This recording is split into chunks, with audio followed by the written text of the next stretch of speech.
Hi, my name is Devaraj. Welcome back to this series of occasional talks on therapy, on useful stuff that you can get from therapy. Not boring old sort of complex psychiatry and Freud and whatever, but useful social things that you can learn about. And today I want to look at a question I'm often faced from group participants and people I do sessions with. And essentially the question is, I've done all this therapy, they say, I've worked on myself for years. So why do I end up in this crap relationship again? Or why do I end up with a boss who treats me like shit once again? It's terrible. It's really making me feel shit about myself because, I thought I got over all of this stuff. Well, I've just been back to see my parents and I feel like I'm behaving like a 13-year-old again, and it's very demoralizing because I've done all this work on myself and I'm still going into the old patterns. What's going on? Okay, so I want to look at this question, and how I'm going to do it is by looking at two different aspects of the mind, basically. Because, in fact, originally I was going to call this talk The Twin Currents of Mental Activity, but I thought it's a bit of a boring title, really, and I doubt if anyone will bother watching that. So that was my judgment in the moment. So it got called something else.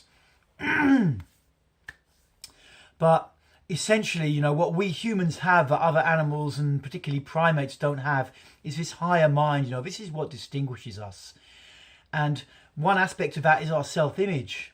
And we can work on that fairly easily with basically with therapy. We can work on it with psychotherapy.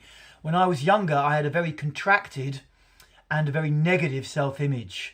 And so I acted that out. My behavior followed the defensive kind of self-image that I created. Someone very small who didn't have to take many risks, who didn't expect much from life. And someone kind of bad, as a way of not, again, damping down my expectations and as a way of dealing with certain stuff that was going on in my early childhood and very early infancy. And so I went about through life thinking I was bad and fairly small, contracted. And I acted this behavior out. In my 30s, I started to do workshops in my late 30s, and slowly that changed over the next 5-10 years. I was quite a slow developer, really. To a point where my self-image was much more expanded and feeling good about myself and feeling like I'm a good person. I can do good stuff in life.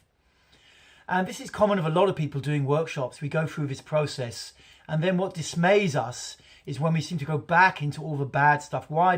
Classically what I hear is, I've done all this work on myself and now my new girlfriend, my God, it's just the same old drama that I had with the last girlfriend. Why am I doing this shit? And for women as well, I just saw him standing there at the bar and I knew he wasn't going to be good for me. I knew I've been down this road loads of times with guys in the past, but I still just went there. I found myself dragged along rather by some invisible force, it seemed like. So what's going on here? Because we've got this higher mind trying to make positive choices for us based on a positive self-image, but something else is still dragging us back into bad situations. And that thing is essentially earlier aspects of the mind from our animal history. Because how animals release tension and stress is basically by going back into it. Going back into the feeling, actually expressing. And the option with the higher mind is to avoid the expression, to more repress the feelings into the body. So, we can do good therapy, but the trouble is this lower part of the mind that wants to bring us back into all the old conflicts, and the reason it's doing it, this is the crux of the matter, is essentially because there's still stuff trapped in the body. This part of the mind doesn't want to feel a lot of holding patterns or repressed emotions in the body. As I've said in talks before, for me, the average human being, especially in the West, is essentially repressing 90 to 95% of their feelings. And that's held in the muscle system. Tense muscles, locked muscles, or areas where awareness has just left the muscle completely. And when there's a lot of this in the body, and for most Western people there are, then basically this lower mind's job is to release that. And how it releases that is to try and drag us back into the conflict. So you're in this situation, and like your higher mind knows what to do, not to go back into the old conflict at work with someone. You don't need to stir that up again. But somewhere inside they're being pulled. It's this lower part of the mind. Higher and lower aren't the best words to use, but it just gives you an idea from our evolutionary history. It's trying to drag you back into the old conflict because it wants to feel the repressed emotions, because that's how it discharges. It's a fundamental gap or split or just conflict between the higher mind and the lower mind, which is basically the body. It's the mind versus the body. The body wants to release, and to release it has to go into the shit again. And the mind wants to stay above it and make positive choices in life.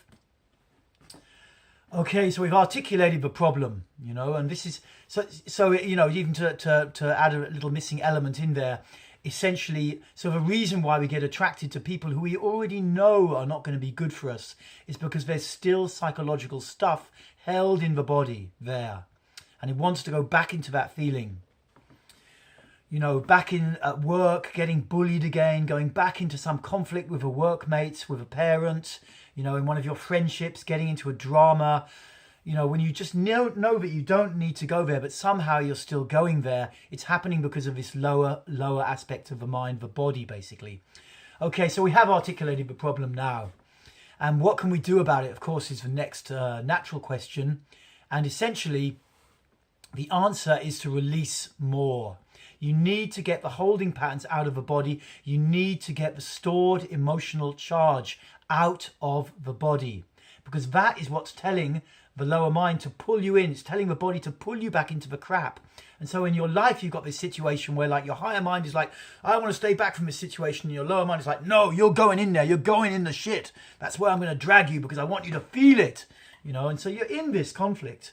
You're in this conflict. And the solution is you have to, from a higher mind level, you have to say, okay, I've still got stuff held in my body.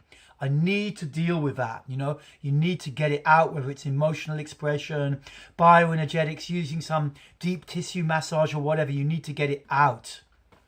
And then this charge won't be present in the body, and it won't be that the lower mind has to keep pulling you into a direction you don't really want to go in from the level of your ego, your higher mind. So hopefully that makes sense. There's one more little aspect of it I'd like to talk about, because I often see in the group room and working one-to-one with people, they have discharged a lot of the old emotions that were held in the body as a result of some trauma. Stuff that's dragging them back into negative situations. They've released it.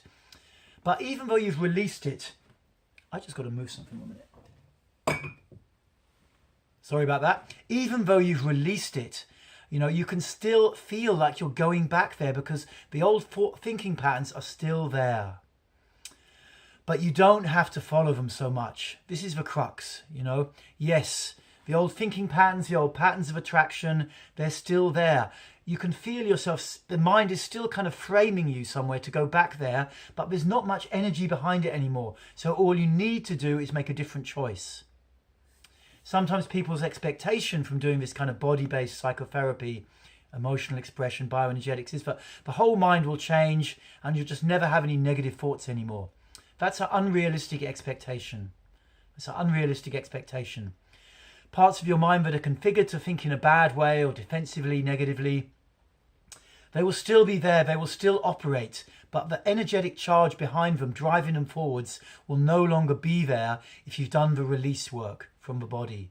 And so there's not much energy there, and you should be able to easily steer yourself away from that bad target and to something more positive, something you really want in your life.